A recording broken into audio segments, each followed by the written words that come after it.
तुझे बॉल तुझी बॉल आहे.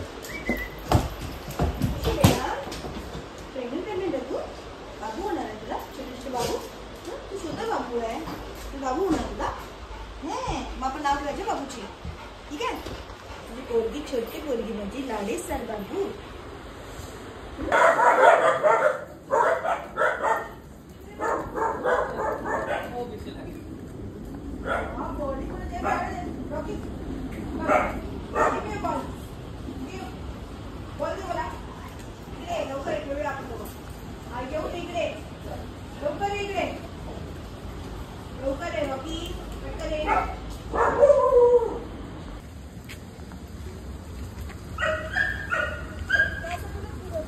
चलो